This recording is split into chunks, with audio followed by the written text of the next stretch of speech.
are listening to Tales from the Tackle Shop. My name's Andy Page, and as always, my co-host is that match ace, Fenland match ace, world match ace, Alex Bates. World match ace. That's Fenland. Well, yeah. You got to look. If you, You got to look forward, yeah, mate, and go yeah, big. yeah. Well, yeah. You got to start somewhere. Yeah. Yeah, you have, yeah. Yeah. I think it's a long way off that, but yeah, I'm alright, Andy. I'm alright, mate. I'm had a busy week in the shop with lots of new products coming in and getting ready for the Winter League final in a couple of weeks. So yeah, all good, mate. Just about getting over my cold from last week. I think most people commented that listened to the podcast said, "Have you got man flu?" I certainly have, or did have, but our good friend Tom Scully gave us. But yeah, other than that, mate, I'm tip top. Cool, because I think Sunday I actually started feeling human again, so we've had this thing for a while. Now, It's weird. I tell you, it's weird though. Isn't it? You go fishing, and all of a sudden, all them problems you've had just disappear, innit? I don't know if you have the same symptoms, but you know, I can be sat there on a riverbank fishing for 6 hours, and then all of a sudden I stop and I think, oh, I feel it again now. I'll tell you what happened. I went Friday. Was it Yeah. Saturday? I went Friday. I've been going a lot recently because I'm trying to catch up for missing out. And I think it was Friday. I've never done this before. I fell asleep for 2 hours. Yeah. Just completely zonked out on the riverbank. That's what pike fishing does to you, doesn't it? Really? Well, I was being a bit lazy. I've got all alarms on, and I'm alarmed up to the hilt. I've got all sorts of things, so it wasn't as though I was going to miss anything. But I actually thought, God, I've snoozed for 2 hours. That's ridiculous. But never done that before. Right next to my rods, wind howl. Well, it was Friday was right actually, so it was quite a nice day. Sun hit my face, and I thought, oh, I'm just going to have a snooze. But no, I've never done that before. Yeah, so we haven't been well, and listeners might notice that the sound quality was a bit different tonight because we're so busy doing things. We're doing this by phone call because I know you've been mega busy in the shop, and I've been over to Bottersham recording with Denis for a couple of podcasts as well. So we're just trying to ram everything into very busy schedules, but we'll get it done. So I think what we'll do first, Alex, we'll go straight into Denis Moules, and this guy is a Fenland pike fishing legend. He's the equivalent of Spolt, I've heard, is he? Is that right? Bit of a leg end.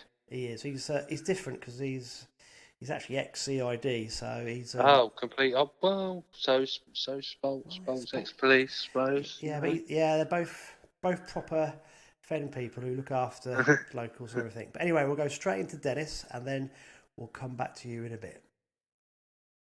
I'm sat here in the executive shed with no other than Mr. Denis Moules. Now, for you match anglers out there who have got no idea about Fenland history, Denis has been pike fishing the fens for a very long time. He's an incredibly well-respected pike angler in the area and is an amazing bloke. I first knew of Denis when I was probably in my early 20s fishing on the local drains. We'd hear of these mythical Cambridge anglers. And Denis Moules was always an iconic figure. He was head of the Cambridge Mafia, as we used to call him. Denis doesn't know this, so he's sitting there grinning to himself. But we used to go, oh, yeah, there's Denis Moules. We won't go and speak to him, though, because he might get onto what we're doing. But we're sure he knows what we know. So that was how Denis first came into my life as a pike angler. And obviously over the years, got to know Denis really well, and he is a smashing bloke. So it's an absolute privilege for myself to be talking to Denis this evening. And Denis, we are in your fantastic fishing shed, surrounded by all sorts of fishing memorabilia. We've got some Andy Field floats there, or they're Andrew Field floats. Yeah. He made some for me and resurrected some. And the old Gazette bungs, they belong to the late Hugh Reynolds. I acquired them off his brother Richard. And of course I don't use them now, they just hang up there for people to look at. And there's a few old some reels over there that look really old. Oh yes, an antique collection of reels. There's an old Intrepid surf cast, Mitchell 306, my Mitchell 300s, and some other Mitchells that belong to my late brother, and some centre pins what we had when we were kids.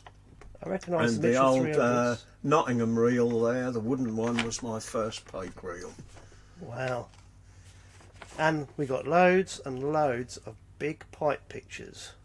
which is fantastic because Dennis has got an absolutely amazing knowledge of the Fenland drains, and he has fished just about everywhere in Fenland and caught big fish from just about every drop of water. And I'm looking at lots of the pictures here, but that's a secret. We're not going to tell you where they're from, but if you're lucky, Dennis might just let us into one or two secrets, particularly from the early days. Right, Den, I'm going to shut up. It's over to you. Give us an introduction then.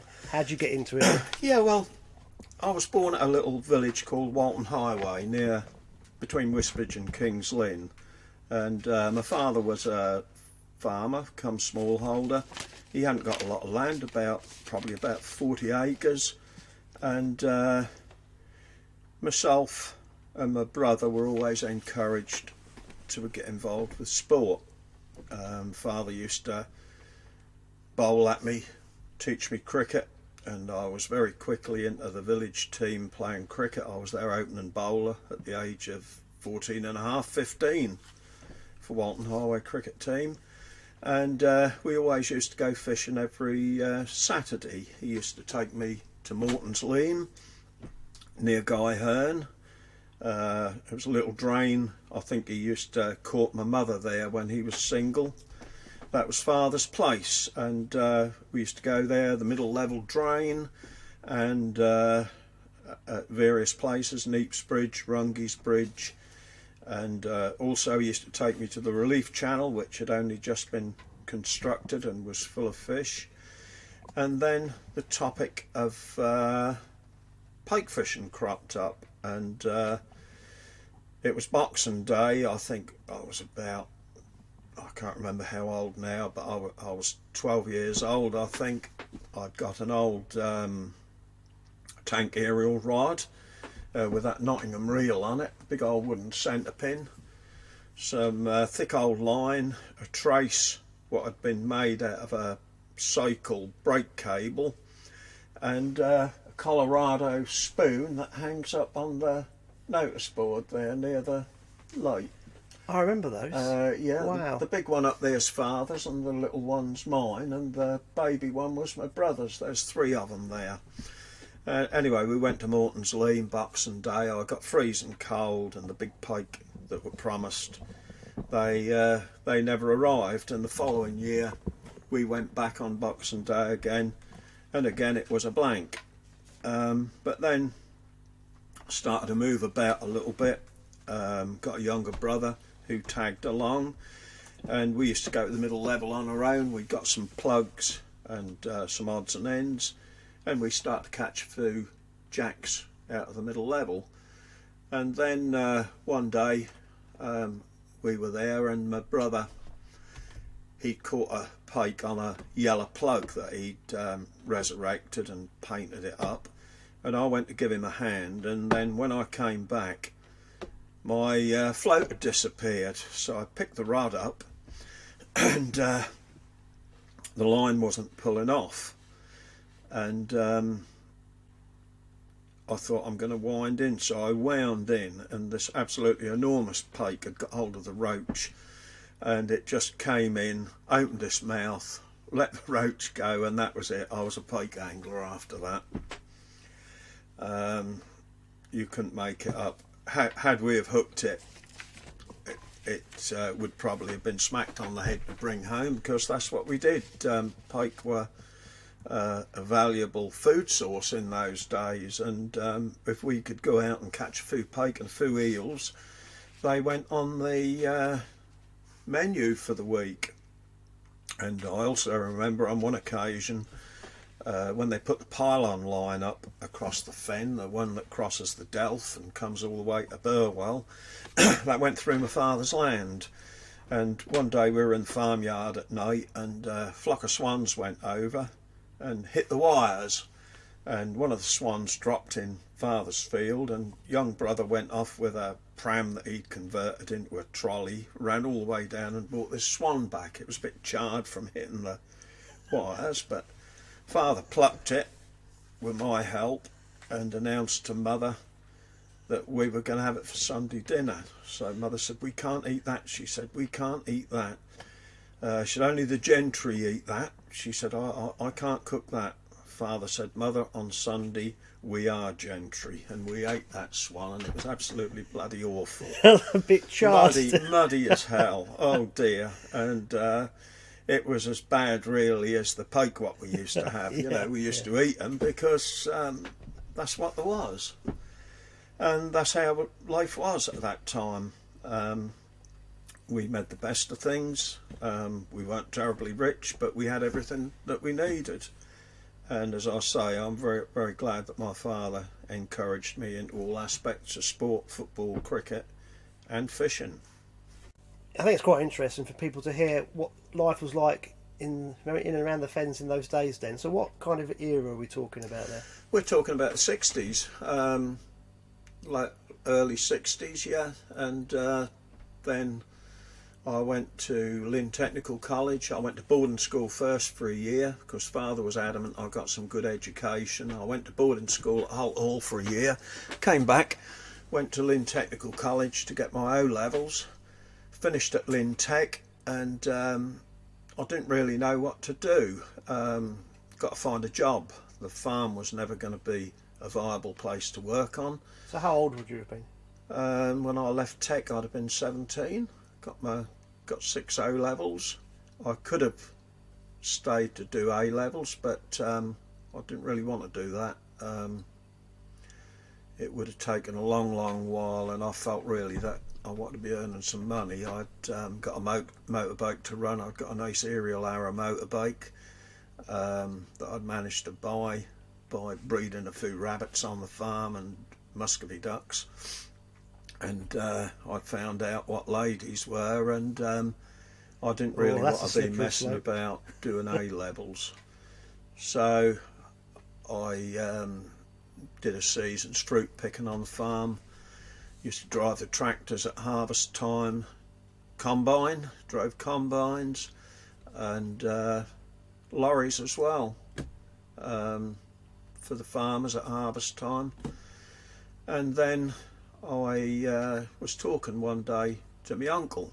Well, in fact, I think he drew me aside, and he said to me, what are you going to do with yourself now you've finished Tech? I said, I don't know, Uncle Roy.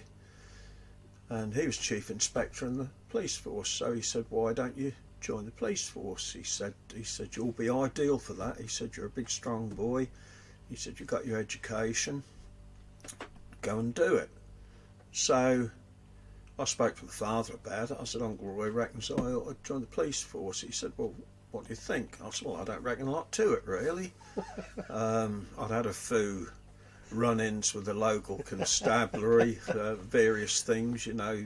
In them days, bikes were no lights, and messing about round the village was, you know, you got in trouble for that. You don't now, but you did then. And I was a little bit apprehensive, but anyway, I got persuaded to do it, and I joined the police cadets, and I was stationed at Wisbech, and that would have been 1966. Wow.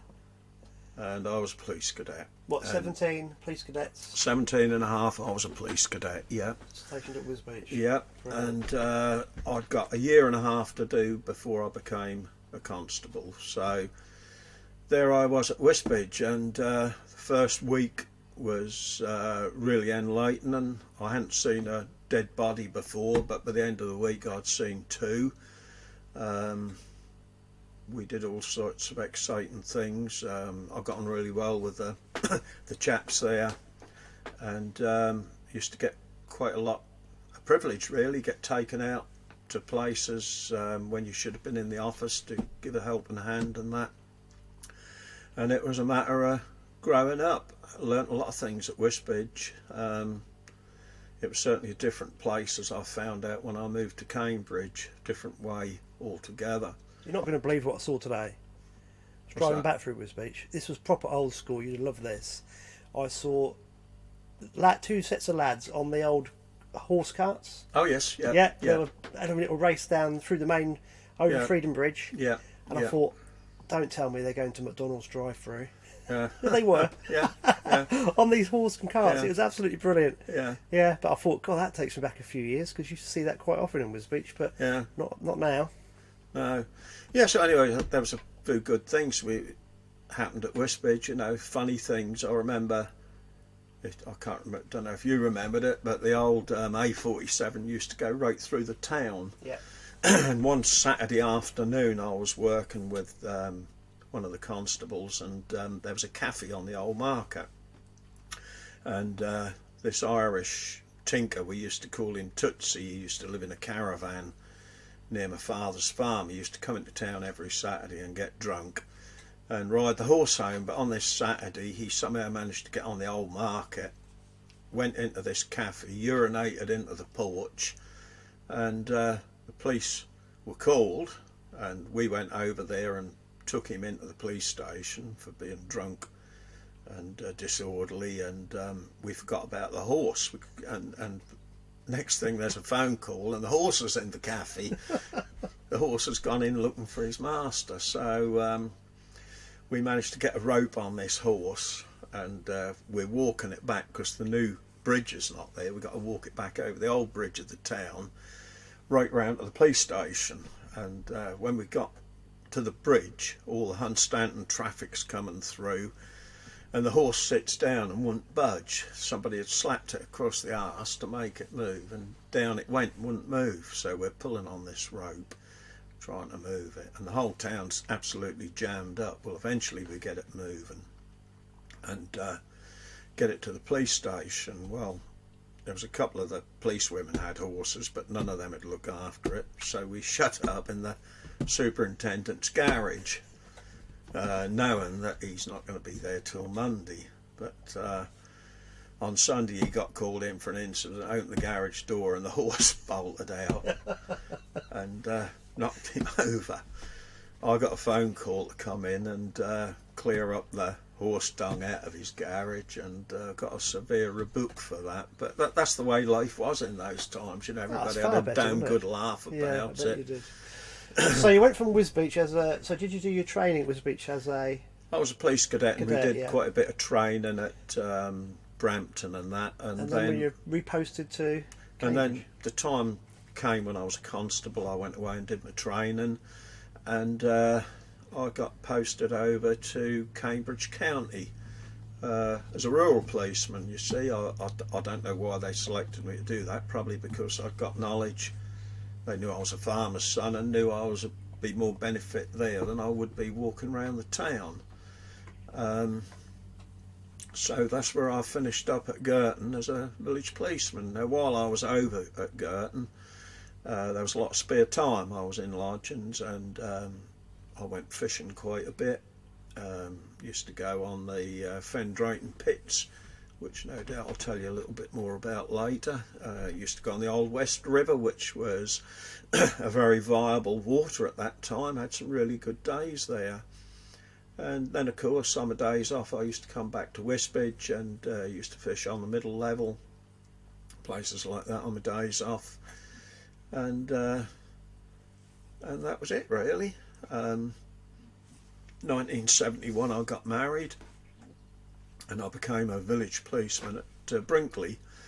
I was still playing a lot of sport, and in one football match I received a freak injury to my left knee, and it needed surgery. Now, I'd got two choices. I either had the knee all took apart, which would probably mess me up for life, or I put up with it for a couple of years until they'd developed the keyhole surgery. Now, I'm glad that's what I decided to do, and although it was hurting quite a bit, I kept quiet about it. Otherwise I might have been invalided out, but I kept my mouth shut.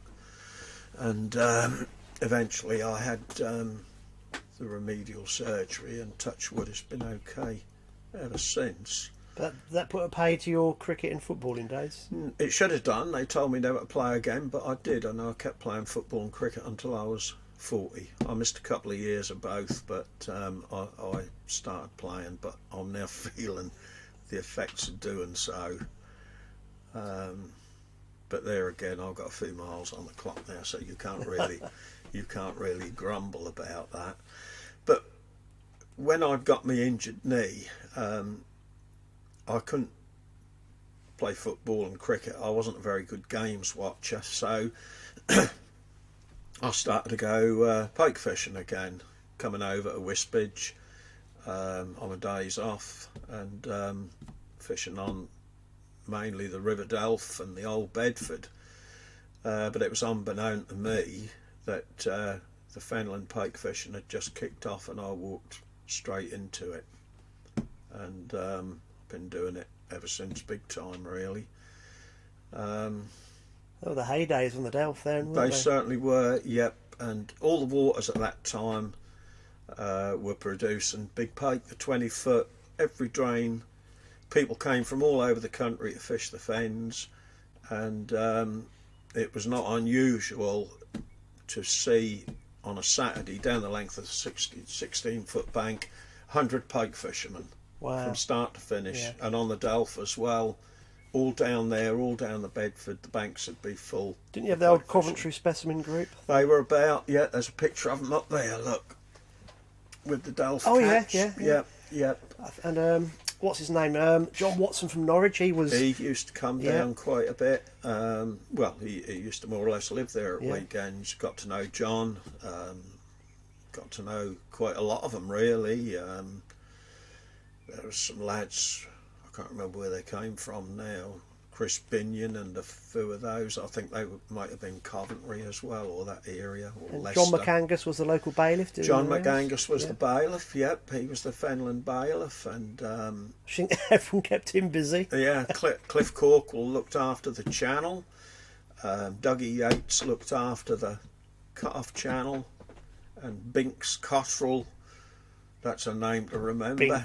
Binks Cottrell. He was the bailiff. He lived at Isleham Lock, and he looked after the Lark. Well, you're right, because we haven't even touched on Neville Ficklin. He was doing the relief channel with Barry Rickards and that. He was, yeah. Neville was fishing there, and Barry Rickards, Bill Chillingworth, the Reynolds brothers. They were all on the channel at the Stones. I did go there to have a look at it, but you know, my presence wasn't really wanted there, and I didn't push it, and I much preferred the waters that were more user friendly, you know, the drains and that's sort of part of me, really. And yeah, in that period of time I did get more than a few 20s. Well, you forget, don't you, being a pike angler doing it now, that was the probably, I wouldn't say, what would you call it, Fenland heyday? I suppose it was for numbers. It was good, but I think during the 90s and early 2000s, the period you're talking about when you introduced it, that was probably nearly as good. Yeah, it was good. Fenland goes up and down, as it did in 1978. All the Fenland drains seemed to die. There were a multitude of reasons for it. The relief channel had the floods, and the fish, a lot of the fish got washed out.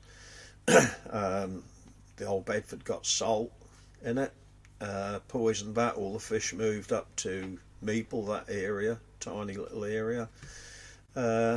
Villages expanded and grew, and the effluent perhaps wasn't cared for as much as it is nowadays. And there was a multitude of things really that set it back. Well, Xander were introduced into the relief channel 68, I think, weren't they? And they were starting to spread through by... They spread through, that they colonised, but I think they... What we know now, you can't blame the Xander, can you? No, I wouldn't blame the Xander at all, but because we don't seem to have too many now. They've settled down, and there's not so many for various reasons, but there was still quite a lot of prey fish around when the Xander were predominant. They certainly were on the river down here, the River Cam.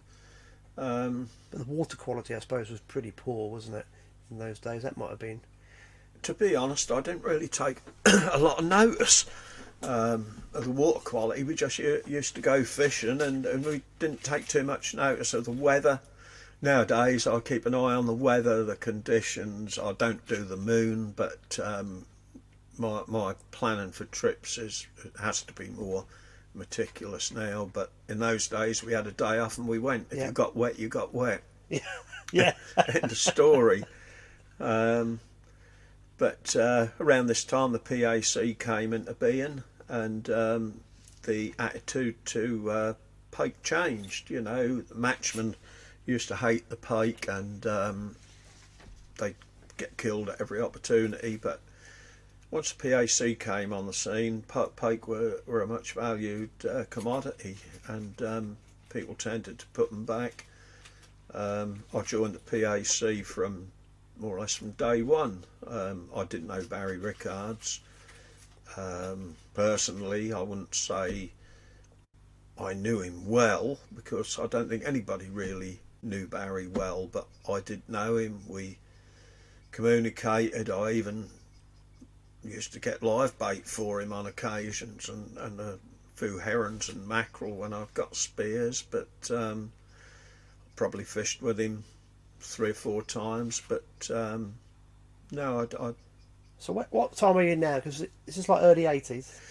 We're getting like late 70s. Yeah. So you joined the PAC. PAC was 77, wasn't it? That's so right, you're yeah. talking about the late 70s. So Barry Rickards started up with 1 or 2 others, didn't he?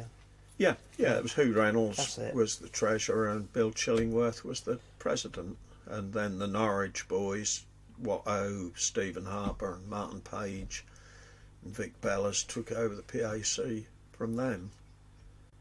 And the whole mandate, I suppose, was just pike care and pike safety, wasn't it? Really looking after the stocks, and it hasn't changed to this day. Yeah, that's right. And in those days, there was a region in most of the towns, but nowadays it's sort of gone down a little bit. There's nowhere near so many regions, and we don't have quite so many members as well, because a lot of people that I know stopped pike fishing. Well, I think we'll come back onto PAC a bit later, because you've got a major involvement still with it to this day.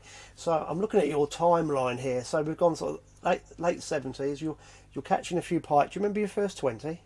Yep, I do. Yeah, I was on the relief channel near Downham Bridge, and I'd got a live roach out, which well, nobody used to say anything in them days. You took your live bait and used them, and I just had a nice run down with the float, and had a 22.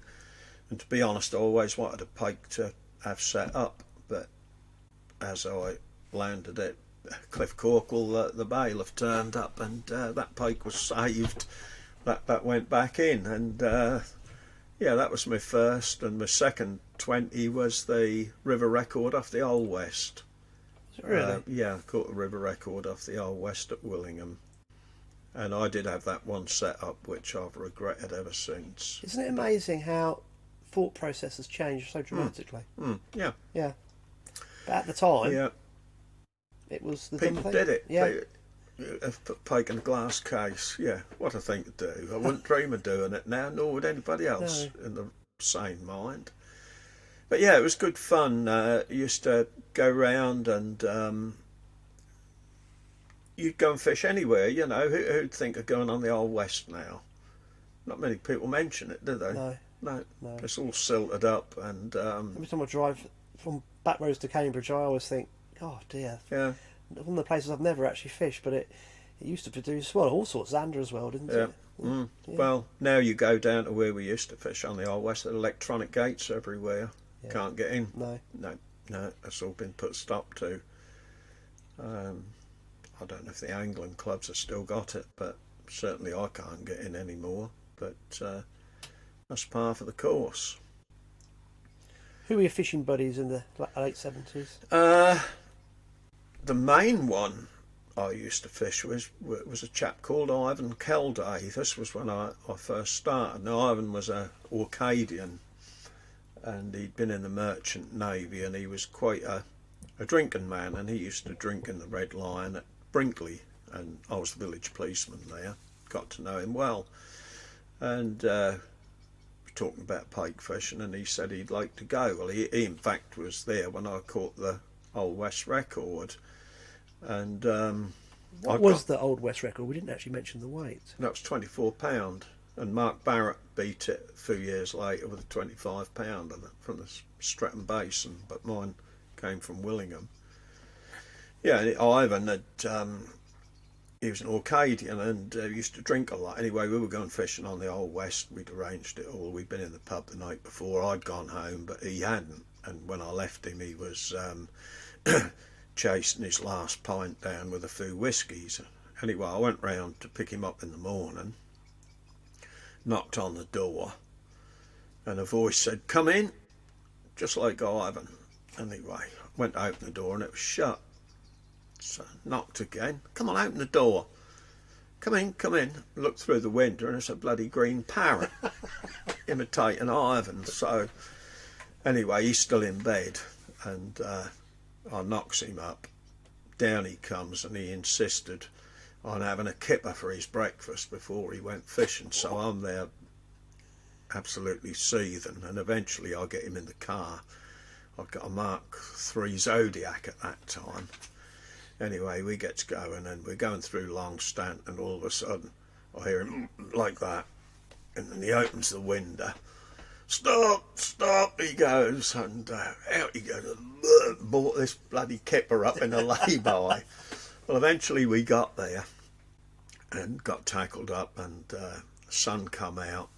It was cold and he's sitting glumly with his head in his hands, watching a sprat under a float, and I got a live roach out, and all of a sudden away it goes, and I get this big pike on, and I'd left the landing net in the motor for some reason, God knows why, but anyway I sent him over the bank to get it, but he never came back, so I finished up having to bend a bank stick and unhooking it, but he said he got tangled up in the wire with his sheepskin coat, but I've got a feeling that he lied. I think he bought the rest of his kipper up, and that was it. So he was the main fellow what used to come. He used to come. What, with you kept me. taking him after that? Yeah, he used to come with me to Welney, down on the old Bedford. He used to get on well with Ernie James, the eel trapper. He used to talk to him quite a lot, and I did take him across to the Delph on the boat a couple of times, but then I moved away from Brinkley, and that was it. I was more or less back on my own again, but it was good fun while it lasted. Yeah. Ernie James used to find me in the trees on the Delph when I was about 12 or 13, and kick me off every single time. Yeah. It was horrendous. I had to walk back on the safe side of the Delph. Yeah. So I left Ivan. I moved to Bottisham, just next village to where I live now, and I lived in the police house there, and I was sort of village policeman round here, and got a few new lads who I used to go fishing with, and Steve Whiten was one, Stephen Ingram. They were only old boys, teenagers, and a lot of the lads in the village wanted me to do a fishing class at Bottisham College, so I did it and got to know John Humphreys, who used to write for the Shooting Times. He was the deputy headmaster there, or the deputy warden, and we used to take these lads fishing in the winter time, Christmas holidays. We used to go to the Meeple Outdoor Centre, and used to have a day for them in the Christmas holidays here. Sometimes there was 20 pike anglers from Bottisham College who would come to the fishing classes. Yeah. That was the days before coaching or anything. We used to do it, but we didn't need paperwork or anything then. No. I think Jimmy Savile was a famous DJ, but we didn't need the paperwork to take kids fishing, and most of the parents were really grateful that we took them. And it was always the bad boys what used to come piking. Yeah, always the bad boys then what got a bit of character to them, what used to come piking, and used to do the fishing classes, show them how the runs went, and the alarms and everything, and they'd sit there enthralled. You're talking about boys 14, 15 years old, absolutely enthralled by it all. Nothing's changed. It's just we live in a mad world of paperwork. Yeah. It's crazy. Yeah, but I was just a village policeman who went pike fishing, and it was just something that happened really, and but things moved on, didn't they, professionally from then? Yeah. Didn't you? So I was to say, career-wise, you were suddenly in. You were certainly your expertise was required for other things, wasn't it?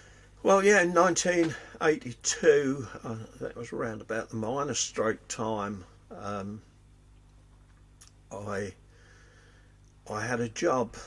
Some horses were stolen from Burwell down the road, and these were two old nags, very old horses, and they'd just been stolen. Now, couldn't make out why anybody would want these horses. You know, they weren't no use for ride, and they were pensioned off old nags. And these ladies were absolutely distraught at Burwell, so I thought I've got to make a bit of an effort here on this. So I rang up the British Horse Society. I think it was in Worcester at the time or somewhere. Anyway, spoke to this bloke. I said, I've had these two horses stolen. They're old, really old horses, and that described them to me. And he said, they've been stolen for meat. He said, that's why they've been stolen. He said, it's Southall Market tomorrow. He said, I bet they'll be there. So I said, oh, thank you very much. So when I was doing my training, I got to know a young lady from the Met who was into horses, and we'd all kept each other's details, so I tried to find her to see if she was still doing anything with horses and if she could help, because I didn't know anything about them, you know, identifying them. Anyway, she was on the Metropolitan Mounted branch, and she rang me back, and I said, I've got these horses stolen. She said, I'll go to Southall Market for you tomorrow, and if they're there, I'll find them. I said, well, I'll describe them to you. So I started. That's enough. She said, I'll pick them up from what you said, marks on the feet and this, that and the colour. Anyway, next day, phone went round about midday. I've got your horses and got two men in custody for you. So, oh, that's good. So I phoned the detective sergeant up at Ely, and I said, the horses what were stolen yesterday, I said, we've recovered them at Southall Market in London. He said, oh, brilliant, he said. So told him who was there, and I went up there with him and the ladies came, they identified them, and they took them back to Burwell. And on the back of that, a few weeks later, I received a phone call from Bob Covell, who was the Detective Chief Inspector, and he said, want you in CID next week. I said, oh. He said, what do you think? I said, is it more money? No, it didn't work out like that. No, I said, yeah, that's fine. Yep, I said, I'm ready to do it. I've been in 12 years. I'm ready to do it. And he was a good governor, he was. If it had been some of the others, I probably would have thought. But it wasn't a decision to be taken lightly, because I'd got a wife, two young sons, and I knew that I'd be working not just shifts, 8-hour shifts, I'd be working long days, I'd be going all over the country, I'd be away on courses. But yeah, I went in, and I stayed in to the end of my police career, all the way through. That's a great thing, though. Show a bit of initiative in your work. You soon get rewarded, don't you? If opportunity is placed in front of you. Yeah. Well, in them days, you see, there weren't none of this applying for jobs. If the governor liked you and wanted you, he called for you and says, so right, I want you. He had a bit about you and showed a bit of initiative. That's it. Yeah. Perfect. Yeah. I bet you've got loads. Well, I know you've got loads of CID stories. Well, I've got quite a few. Yeah. But so life suddenly changed a little bit. It did. It changed drastically. I had to go into Cambridge to get 2 or 3 new suits, and we always tell an odd joke about getting the new suits, but I don't think I can tell that one to go out live. But if you're talking about gay men and that sort of thing, it's you have to be careful. So we'll leave that one out, Andy. Yeah, less time. I found I was working very long hours, doing real sort of heavy jobs, and when you got your 2 days off, the first day you just had to charge your batteries up and get going again. You know, you'd got to build your strength levels and that up. So that was a home day, the first day off. But the second day, I always used to make a point of going pike fishing in the winter time. And the fence had changed then a bit. You couldn't just go on the Delph, and that was dead. 16 foot was dead, so I just used to strike off at various places at random. And bearing in mind I'm on my own, I used to go St Ives Lakes, Erith Lakes, Middle Level System, Eggett's Lake at Hemmingford, Pingle's Pit, Roswell, Morton's Leam, masses of places, and I had 20s from most of those places. You know, a lot of them I only just had the one, because that was probably, but it just seemed whenever I went, you'd find a 20, and that's where I had, that time I had my first 20s off the 40-foot train, and yeah. I should think you had it all to yourself, didn't you? Never saw anybody else at that time. No. There wasn't anybody else pike fishing.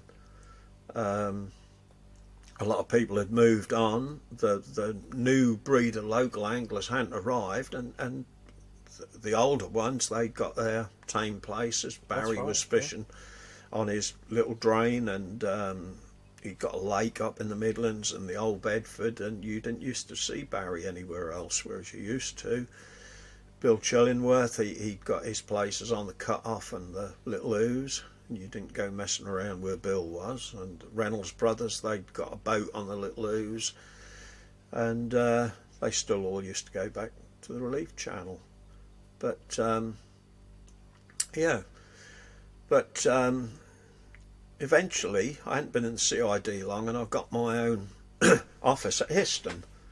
Again, probably because of my farming background, I weren't going to be, well, I would have been of use in the town, but I was more use out in the country dealing with farm stuff, you know, farm thefts. I knew machinery inside out, and I'd also built up a reputation as well, because being born over Wisbech and having a lot to do with travellers, I could deal with, it didn't faze me having to deal with travellers. In fact, I used to love dealing with the travellers, whereas a lot of the other CID blokes weren't so keen on it, you know. But I used to deal with it, and I'd actually picked up when I was at Wisbech quite a bit of the traveller slang, and you could hear them talking to each other in the cells at night in their tongue, and if you listened quietly, you'd sometimes get enough clues to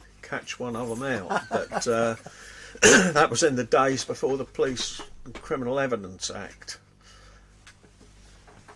But yeah, I was still fishing, and found one or two good places. A chap called Ian Jakes phoned me up one day. He was a plasterer in Cambridge, and he knew a mutual friend of ours, and we had a mutual friend, and he phoned me up and he said, "Would you take me pike fishing?" I said, "Yeah, if you know George." I said, "I'll take you pike fishing." So I said, "When do you want to go?"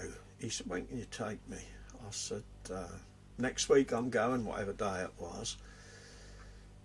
He said, "That's fine, I'll get a day off from plastering." He was his own boss. So I said, "Where shall I meet you?" He said, "There's only one snag." He said, "I ain't got a driving licence. I've lost it through drink driving." He said, "You'll have to come and pick me up." Oh, great. Centre of Cambridge on the Arbury. So I said, "Okay, all right, okay, I'll do it." I wasn't expecting it, but anyway, I picked him up and we got on really well. And we used to fish Land Beach Marina, what's now the what do they call it? Science Park type thing at Science Park, and started fishing in a little port fen on the land drains there. And I was in the Travellers' Rest pub at Chittering one night, and I was listening to a conversation, and I heard the landlord, Keith Richardson, talking to a couple of blokes who are obviously trout fishermen, and they said while they were trout fishermen that they'd been broken up with some pike in the Blockfen Trout Lake at Chatteris. So I went back when they'd gone another day, and I said to Keith, how do you get on Blockfen Trout Lake? So he told me, the bloke, I said, I know him, I know Ivor Shoesmith, and I know him well. So went to see Ivor. I said, how are we for fishing the trout lake? He said, what do you want to fish there? I said, well, there's some pike in it. So, okay, he said, I'll let you go. Same price as what the other one is. There was a jet ski lake there. So, £5 a day. And fished that for 2 or 3 years. And never had a 30 from it, but I had several pike over £25 from there. And we could only catch them one way, and that was a little tiny roach about 3 or 4 inches long, free roving under a drifter on your boat. Just drift them away from the boat, and the big pike had just come up and take them. But any other method with big live bait they didn't want to know. I only had one pike on a dead bait, and that was on a big old lump of mackerel. That was 23-pounder, but I finished up probably 7 or 8 over 25 in a very short time. And then again, that all sort of went dead because they stopped putting the trout in, and it reverted back to an ordinary gravel pit. Well, that was when I come across Mark Barrett. Of course, he'd heard about it, and I went over there one day, and Mark and his mate were fishing, and I pulled up, and they was where I wanted to fish. But just as I arrived, one of them had a run and got this 20-some odd pike. So I photographed it and witnessed it for him, put it back, and then the other bloke got a 19-pounder, and then the other rod went, and this 20-pounder come out again. I'm scratching my head, bloody hell, you know, but that's how it goes, isn't it? And that's how I got to know Mark Barrett. He was over there, but I think that's quite exciting times when you discover your own little lake. Yeah, there was nobody else. I'm surprised that the Wisbech and Chatteris anglers hadn't heard of it. You know, John Watson, well, he's got his ear at the ground. I'm surprised he'd never heard about it. He's is this the mid-80s now, or? We're talking about, we're into the 90s now. Yeah, we're into the 90s now. Yeah, we've done the 80s bit with the... Because when that stopped putting trout in there, I just went downhill rather quickly, didn't it? Yeah, it did, yeah. And I did go back a few years later, and there was 120 in there, which I caught. Richard Wesley caught it, Andrew Blasey caught it, and there was 4 or 5 17-pounders, and they were so hungry you'd go and catch the lot every time you went, but... Was there much of a silverfish stock in there, was it? They'd opened, joined the 2 lakes up, and there was plenty of food in there. So yeah, but after that I haven't had the will to go back there anymore. But then I found the River Lark. Yes. And that was very kind to me. This is where Fenland pike fishing started to change again, didn't it, really? Yes, you're right. The little ooze had started to throw up a few big fish. And that was kept quiet for quite some time. It was kept quiet for a little while, but everybody had been on it. Rodders, John Watson had been there, but the 2 who caught the most were Colin Hall and Richard Daniels. And of course Bill Chillingworth was round and about as well. Watto had even done a little video on it, hadn't he? They did a little video on it. Rodders had hair then. He did. Makes a guest appearance. He didn't. He didn't have a 4-wheel drive either. Anyway, a mate of mine, we're talking now. Yeah, we're in the 90s. Just so, because we've got a lot of match anglers that listen, the Little Ooze was throwing up a lot of big 20s, wasn't it? Yeah, it was. It was kept very quiet by a few in the know. Yeah, there was a couple of 30s come out in the old days. That's it. And I can't remember them all off the top of my head, but there was a couple of 30s come out as well. Yeah. But a mate of mine, George Pearson, who was a floor screeder and introduced me to Ian Jakes, he wanted to learn pike fishing. He'd retired as a floor screeder, and I used to go and moonlight for him, help him out if he'd got a job that, after he'd retired, a lot of people called him back, and I used to go and labour for him, and he said, "Will you take me pike fishing one day?" So I said, yeah, and I just found one of the little prick willow drains, and I'd been on there and had a couple of 20s, nice 20s, and take George on there. So I took him in the dark, walks down, feet away from the pump, and just as we got there, the pump started up, and it raced through. It was full, and it took it down to zero very, very quickly. And I said, "That's no good teaching you here." I said, "Let's go and look at the river." I said, "I ain't fished it for years." I had a couple of 20s from there in the 70s, 80s. And I said, "Let's go and look at it." Well, we walked over the bank, and the dirty, filthy water from this drain was pumping in. And I looked upstream, and the water was lovely. It was clear, good, looked good. So we walked up and tackled up and threw in. Well, George put a live dace out, and within a minute he's shouting like a stuck pig, "I got a big pike, got a big pike." Runs up to him with the net, and he's got a 22 pounder. His first pike, 22 pound. He cast it out, done everything right. He was all tackled at his first pike. So I carried on there, and I had 3 or 4 different 19s. And the following year they're all going to be 20. So I went back the following year, and early on it weren't particularly good. I fished it a lot, but the fish weren't there. And then I found out how it worked. After heavy rain and the coloured pump water went in, all the fish from further up used to be pushed down by this water with the ferrous oxide in. They'd all come up to one spot, and they'd come up more or less to where the other pump went in.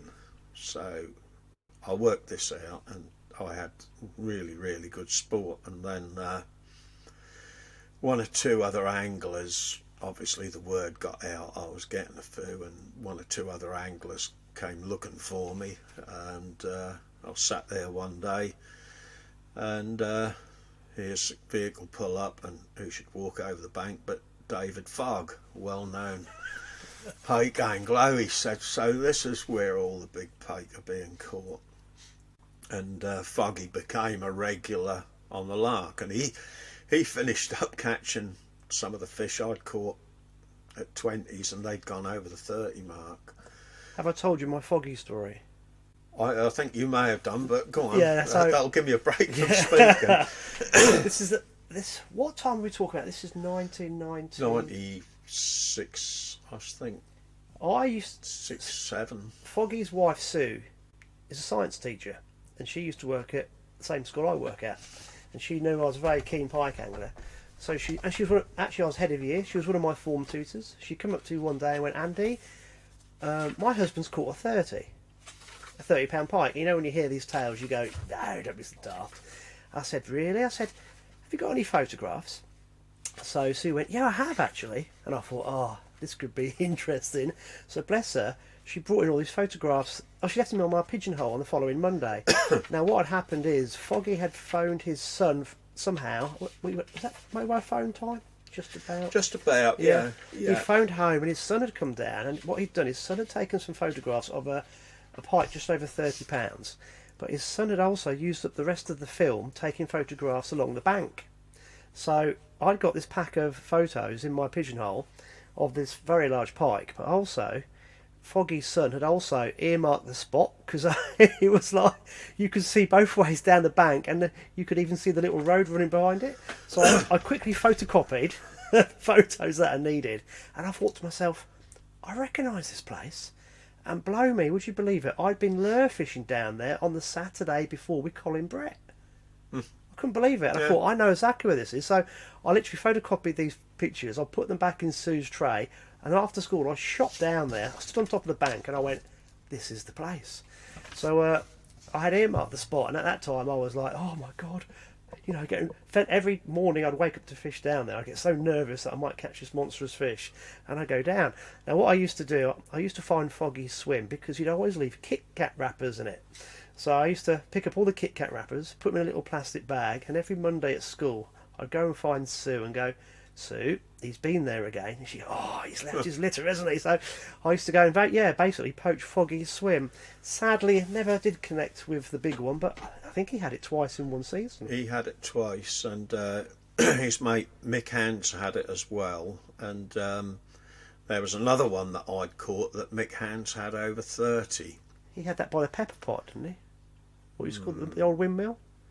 Didn't he have one down there? I don't know where Mick had his. He never did really say, but if one of them, he definitely had it on the stretch I was fishing. The other one might have been a bit further back. And then we had a mutual friend at the time who caught it before he'd even had a 20. Roger Hurren. Roger Hurren. Yeah. And Colin Brett told him to go down there. Yeah. Nothing secretive in the pike fishing world, is it, when it gets out? No, that's right. That's right. Where shall I go pike fishing? Go on the lark. There's a few coming out there. Yeah, so I've always been interested in the bigger fish of the fens, and I have sort of collated them over the years, and this must have been a little bit later than that, because after these fish had been caught. Well, you were doing some talks, and you were telling people you wanted to kind of keep an update of that's the big it. Fenland fish. It went on the Ely Fenland website. I put them up there, and somebody rang up here one day and spoke to my missus and said, why don't Dennis do a book on those Fenland 30s? That'd be really good. Anyway, she said, why don't you do a book on it? And I said, no. So anyway, I went out one day, or I was away for a couple of days sea fishing, and when I come back, she got the stuff off the website and said, what do you reckon of this? And she'd got a booklet similar to a parish magazine. I haven't got it here, but volume 1, and it looked really good. So quite a few fish in there, about 50 pages, this booklet. So I've still got mine. Yeah. You had a little bit of paper inserted in it. Yeah. I can't remember, but I've kept that as well. Yeah. So we finished up. She found a printer in Cambridge, and she had 400 printed, and I was going to give them away, and my mates round here, people who asked for them, but I went up to Yorkshire to do a talk to the PAC. I was at Wakefield and then moved over to Beverley. It was a 2 or 3 night trip, which is what sometimes do to save mileage. You get put up and days fishing and that, stay in a nice hotel.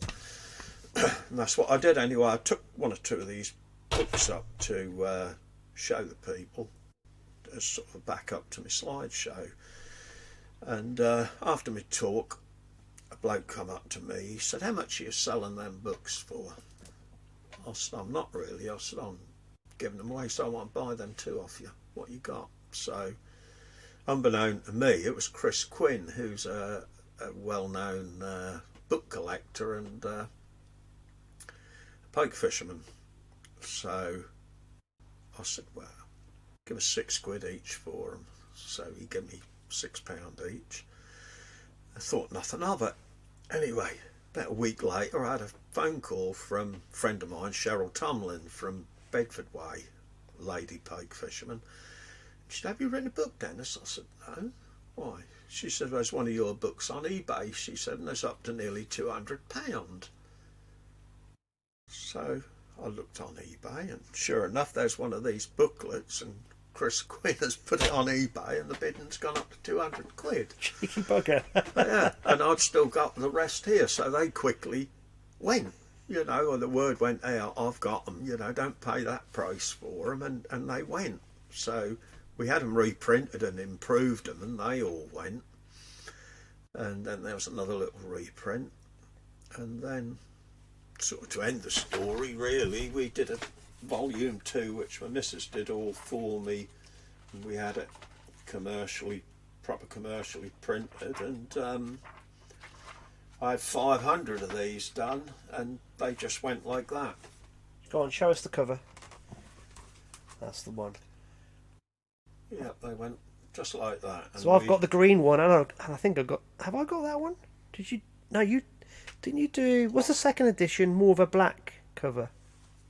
That is a black cover. Yeah, I've got. Oh, I might be missing one. I might have to steal that on the way out. You probably ain't got the. If you got the first edition, they're just like a little booklet. Like Yeah, green Parish one. magazine. Yeah. But these are long gone. These are. I think I got both. Yeah. So you were taking a great interest in what was being caught, and also that must have helped your own personal knowledge of the fen drains and what was coming out. Well, yeah, it did. A lot of the places I went over to take some photographs, and spoke to a lot of people to do it. And you revisit places like the Lark, and you get a nice fish like that, a 24-pounder, when you revisit it. And Yeah. And also, I must make out here, because you had a cut-off here, didn't you? A geographical cut-off. Yes. You used the River Nene, didn't you? Yeah, the tidal River Nene and the cut-off channel, the area, the middle level system, and the ooze and its tributaries. Yeah. That's perfect. Yeah, so that was kind, really. I really should do another one, but to be honest, books don't sell now. No. People who do pike books now, they struggle to sell 500. I think Fenland Pike was the last pike book to sell 2,000. Well, should we talk about Fenland Pike in part 2? Yeah, yeah. What I was going to say is, I think that was perfect for part 1. Before we finish here, though, I do remember that you caught a very large fish off the Delf many years ago. I did. Which you haven't mentioned, which is a lovely little story. Yeah, it was 28.5 pound, and in those days, with the Delf, I always used to like to go when it had been in flood and it was fine and down, and the water. This was when it had the old flap gate, not the new sluice as it is now, and the bypass pump. It was the old flap gate, and it used to whip the water off fairly quick. And then it used to go down, but they'd sometimes leave it just trickling, and when it turned to a nice green colour, I used to love to fish it. And you could throw a nice bait out, fish with one rod, and walk down with the live bait, and you could throw the line out to keep it on the course with a dumbbell float like the Denis Moules method, and I perfected the art of doing that with the running water. And I took 5 bream with me on this particular day, 5 sizable bream, 12 ounces to about £1.25. And I was working a line. I'd gone down about half a mile, probably a bit more, from Welney Bridge, because I hadn't thought of using a wheelbarrow in those days like I do now, carrying these big fermenting buckets full of live bait. And I was fishing away doing my lines, and I'd got 1 bream left, and I saw Bob Church, who I knew, turn up. It was a Friday, and he turned up to catch his live bait from the bridge pool for his weekend's fishing. And it was going to be my last run down, and all of a sudden, bang, the float went down, and it just stayed there, and pulled into it, and there was this huge pike on the end, 28.5 pound, and at that time I'd only got a 3 foot 36-inch net, and we managed to get it in and unhook it, and Bob came up, and we put it in a keep net to recover. And we got our cameras ready, and Bob had come down with all his kit and everything, so he weighed it, photographed it and everything for me. And I had a few nice days out with Bob and the Northampton group, but that remained my biggest pike for many a day. In fact, there's a picture of it up there. Look. I'm going to take a picture of that later. I was about to say, because this is a brilliant place to finish, because that was your biggest Fenland pike for quite some time. It was. However, yeah. in part 2, things will change. That's right. Yeah. Lovely. So, Alex, that was part 1 of Denis. We'll have part 2 in a couple of weeks' time, and he really is quite an inspirational bloke. He does go on, doesn't he? He's lights bolt going on, isn't he? He's brilliant, yeah. Okay, cool. I think there's a couple of things we need to talk about before we go. First thing is, I think you're getting a bit concerned about guys making sure they get their bait orders in on time here. Yes, mate. Yeah, obviously with the Winter League final, there's a lot of teams coming down. A lot of teams can't get bait from their way, and if those that want it, if they give me a ring and get the orders in early, I'll do my very best. And I've never let anyone down yet to supply all the bait that they need. So just give me a ring in the shop, and we can sort it out. Yeah. Cool. So how much notice do you need? Well, sooner the better, really. What I don't want is people ringing up on a Tuesday going, "Oh, you got 2 gallon of squats for me to pick up on Friday." I do my very utmost to help people, but I don't think I can magic 2 gallon squats out of thin air. But yeah, so if, like I say, get the bait orders in, and I'll have it for them for the final. There's a second thing before I interrupted you. You were going to say something else. I think it popped Yes. Just that I've got a new fridge. You know, I've told everyone that's been in the shop. It's a bit sad, really. The tackle shop owners, very happy about having a new fridge and can hold 120 gallon of maggots, which is like quite a big deal for a tackle shop. So, yeah, well pleased with that. Well, that means you can, if people let you know, you can certainly cater for them, can't you? Yeah. I've fed up of buying fridges and the ammonia, the maggots eating through the coils and stuff like that. And it's people think, oh yeah, you must be doing a roaring trade, you're selling loads of bait and all that, and for what little profit there is, you only need one fridge to go down, and that's like £1,000. Do you know what I mean? New fridge, and that's a hell of a lot of maggots you've got to sell to cover that. So hopefully I've got a fridge now that will last me as long as I need it to, and yeah, it's got the right stainless coil in it, so the ammonia doesn't cost me a load of money like it has done the last 4 years, and all good, mate.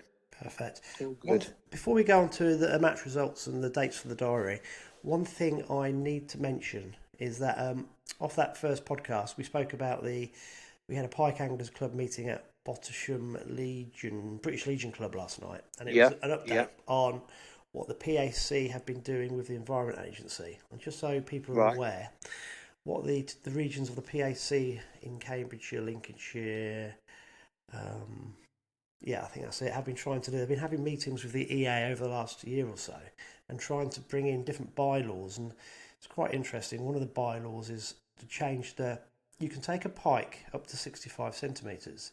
So obviously they're trying to change that to no pike can be taken. They're trying to bring in a ban on warm water temperature pike fishing, which is a very good idea. I'm not quite sure how they're going to do that, because they were talking about having a cut-off water temperature, but that's going to get very confusing to administer.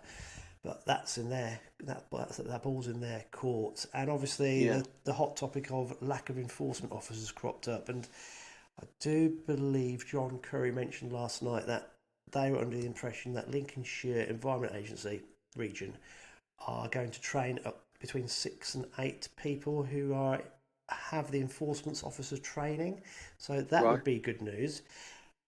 However, definitely. Yeah, but I'm going to sit here with bated breath because we've been down this road before and nothing's happened. So hopefully, in the near future, the Environment Agency, the Lincolnshire region, will start pulling their finger out, which would be great.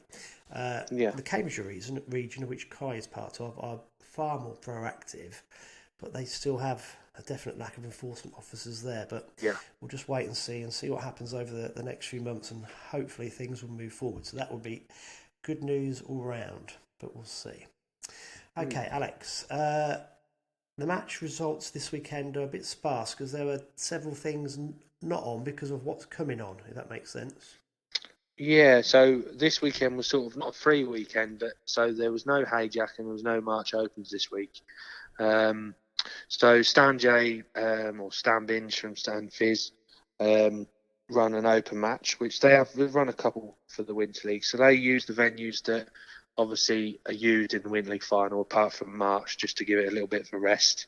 They use Factory Bank. They use the 23rd of March at Cambridge, and they also use Benwick, which obviously Stanjay control. So I think there was roughly 90 anglers there, or thereabouts. So they split it quite evenly. They put 28 pegs on Factory. Factory was, you see the boards and people are getting worried about it. Oh, it's in the Winter League final and stuff like that. But the pegs where they've really struggled are the pegs that aren't even going to be in the final. So there's a lot you can't really read into that, really. The first sort of 14 pegs or 15 pegs that were used were pretty decent. As always, the nearer the town, the better it is. And peg 1, I think, had £13. Peg 2 had £12. Peg 3 had 14.12, which was Sean Osby. He was equal first on the venue with Lee Wright. I think Lee was about peg 8 or 9. Both had 14.12. Just your standard squat and pinky fishing. Bit of ground bait down the middle. So yeah, nice day's fishing there. Like I say, the further you went down, the worse it got, which I think we had a Hayjack round the first round, and I was the very end peg, and I managed to scratch some little fish, but to my right it just got real pants, to be honest. So not a lot to read into that one.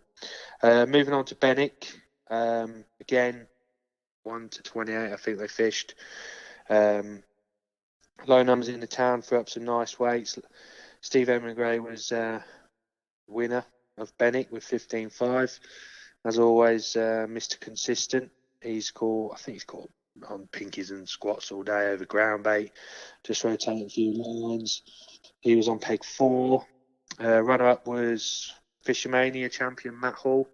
You probably wouldn't know him, Andy, but the match anglers that follow will definitely know Matt Hall. He had £14.9. He was up on Little London on the boats, and then there was a sort of host of £13. I think there was 5 or 6 £13 weights from the low numbers and on the boats. The bit in the middle fished quite tough as expected. So yeah, just basically justifying the decision to sort of have the first 7 pegs with the 8 pegs, or first 8 pegs with the 7 pegs on Little London to make it quite fair for the Winter League final. So good weights there. Moving on to the 20 foot. Normally we've had sort of up to 15 pegs on Cambridge this year, and because everyone wants to get a bit of practice and have a go at the 20 foot. If you ask the teams that have been down, nearly every one of them always has down at the 20 foot to catch 1 billion fish. But again, the same pegs won it. I think 6 matches on the trot now. It's getting a bit 3. boring. Well, it was actually peg number 4 this week, but it is normally peg number 3. Yeah, so, and again, £30 needed to win it. So, £30.5, Steve Goodrum, top bloke, comes in the shop. I know he listens to the podcast, so I'll give him a bit of a plug. So well done, Steve. He's had £30.5. And then on the opposite side of the bridge, because they double banked it this week, was Dale Stones, another local angler. He had £30.2. So it was really close. So good job he did have that extra 3 ounces, as he was going to get some ribbing on Friday when he comes in the shop. And third was Tony Watlin Senior with £23.9. So a bit of a jump there. But loads of £20, loads of 13, 14, 15, 16 pounds. A lot of ground bait fishing. There's a few rudd being caught as well. So yeah, I think this week they're going to, I'm not sure, not certain, they might do the same and have 2 sections on Cambridge and see how it goes. It's a little bit Mickey Mouse for me, double banking it and stuff like it, and parking, and I don't know. I'm not a fan of it, but if it puts everyone on fish, everyone's on fish. But so we'll see this week. We've got the Hayjack round 3. So I think there'll be 2 14 peg sections on 20 foot, 2 14 peg sections on Benwick, and 2 14 peg sections at March, possibly leaving Factory Bank out, but we shall see on that one. So that's this week. Obviously, team-wise, we're we're just in the lead at the minute, dial, tackle and bait. So hopefully we get a good set of pegs and we can maintain the lead at the top. And then the last round for that is after the Winter League final. So we'll see. But yeah, that's the main match really this week, mate. A couple of things from what you said. Fisher Mania, I used to watch that when it first came out on Sky. That was for non-match angler. I used to like the whole setup. That was really quite cool. Yeah. And yeah, the guy who you mentioned, I think his name was Dave Hall. No, never heard of him, but Matt Hall. Matt Hall, but obviously in match fishing circles will be very well known. Yeah, I nearly qualified for a Fishmania final once, but we won't go into that one. That's another story. Well, of all the match fishing I fancy doing ever again, if I ever went back into it, it would be something like that where you could be quite aggressive. Yeah, I mean, commercial match fishing is brilliant, really, in the summer. I mean, this time of year, it's like boring, little, feed nothing and catch more. You know, this time of year, you've got to find where the fish are sat, doing nothing, and catch them. Whereas in the summer, it's like fishing the drains. You can be aggressive, feed a load of bait, you can pile it in down the edge and know they're going to turn up at some point and get one a bung. And yeah, it's good fun in the summer. Commercial fishing is brilliant in it. Yeah, I do actually enjoy going the odd time, and I think we're going to do a venue review of Pidley April or May time, and we've got a few plans for that, so that'd be cool. But we'll do it on the old YouTube channel. A couple of things from the little videos we've done. A lot of people seem to like the Bennick and 20-foot videos, so that's cool. So thanks for everyone's support with that. And I think we did the little video on how the pegging was going to be done for the Winter League as well, and how you were just explaining it then on the podcast kind of links in beautifully with the short video clip as well, because it all kind of makes sense now. So that should be very straightforward. Right, Alex, a couple of local match results. I think that's about it, isn't it? Yeah, well, I can only find Tid this week. I can't seem. I think the Ramsey boys had a Pike match, and there was only 3 or 4 of them had a little mock up. But so we'll do the Tid one again, main road for a change, and same old faces at the top like always. Mr. Tench Wizard Kilby. He only had 8 tench this week, so he's obviously doing something wrong for £36.4 off the M peg. So we're going to call him N peg Kilby this week. Runner up was John Bates, and he's had a lovely net of fish. He's had 11-14 all on the feeder. He's had all nice chunky perch, sort of around sort of 10 to 14 ounce. I see a picture on the Did Facebook page, and looked a nice net of fish, something a bit different. Yeah, I saw the pictures, and because normally they got like 300 little roach rudd, and he had actually proper fish, and I'm thinking, that would have been a lovely day's fishing, because like you said, nice fish. Yeah, nice. They give you a good bite on the old feeder as well, them size fish, don't they? Yeah. So and I think third was Steve Borrett with £11.9, lots of small rudd, and fourth was Don Green, the old squat legend, with just over £10.5, I think. So reasonable weights. I mean, it was very mild this weekend, wasn't it? Very mild. Oh yeah, 12, 14 degrees. Yeah, amazing, couldn't believe it. Yeah. The conditions were perfect for the drains. I mean, we didn't, as a team, we didn't fish any of the matches this week. We had a bit of a team lineup and sorted a few things out and picked the team, and so we've got to get our heads down, get sorted for the final in a couple of weeks. Cool. I think a few decent pike were coming out over the weekend as well, from what I could gather. So obviously that mild temperature's got all the fish moving, and it's kind of full steam ahead for the end of the season for the predators, and also I'd imagine the silverfish are going to start. Well, the bigger silverfish, like the bream and the tench, is going to start showing now in lots of the match lengths. So that will be interesting to see. So, Alex, just dates for the diary then, just to remind everybody. What's next week and the week after? So next weekend, which will be the 16th, is the March Open.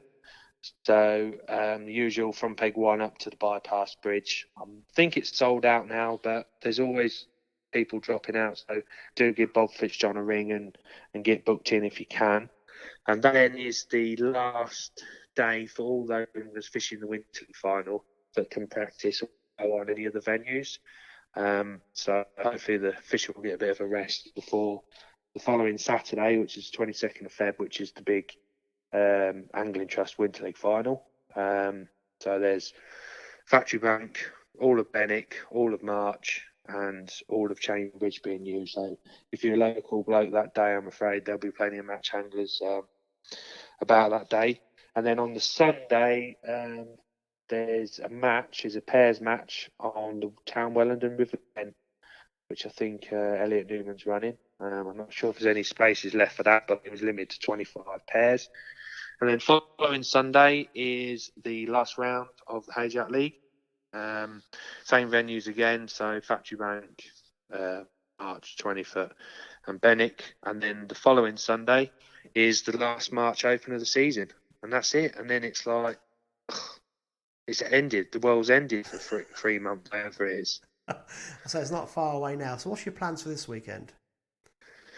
This weekend, so it's Hayjack. Hayjack, yeah, Hayjack this week. So we'll have a go at all the venues and hopefully get some anglers on the venues that haven't really had as much practice on. But so yeah, it's all go at the minute, mate. Cool. Well, all go. I'm getting close to a very big fen fish, so I can feel it in my bones. Yeah, the pike gods. You'll catch a 12-pounder one day, won't you? The pike and gods are smiling on me. I can feel it. So I've got a little that tingling sensation. It might just be old age, but I don't know. Cool. Right, fella. I think we've just about covered everything. I hope people enjoy listening to Denis because he's a unique man, but he's a lovely man. He's just such a gentleman to know. So I had a great fun doing the recordings with him yesterday. So that was cool. Alex, we'll have a proper catch up next week. Rather than doing it via the phones, because the phones is a bit a bit sterile, isn't it? It's not quite the same. Yeah. The other thing I mentioned, we've got some more videos, Catch More Media, being sort of published this week. So keep your eyes peeled for those. Yeah, I forgot to mention that because Tom's been brilliant. He's kind of gone in collaboration with us a little bit, so he's letting us have some of his videos on our Facebook page as well. So yeah, keep an eye out for that, guys, because he's pretty good at what he does. Yeah. I met a guy called Tom Legg last night. I know Tom very well. Yeah, he knew you, Angler's Mail, and I was talking about yourself and Tom Scoley, and he was nothing but praise for both of you, so that was pretty cool. Good. Cool. Yeah. Right, fella, I think we're just about there. Is there anything else you want to add? No, mate, no. Just tight lines, and hopefully we don't get blown away on Sunday in this wind that they've forecast, but we'll see about that, won't we? Yeah, well, I just have to... You guys are a bit stuck, but at least I can go somewhere and get it off my back, so that'd be pretty cool. Yeah. Okay, I think that just leaves me to sum it up and say this has been Tales from the Tackle Shop, a Fenland Fishing TV production.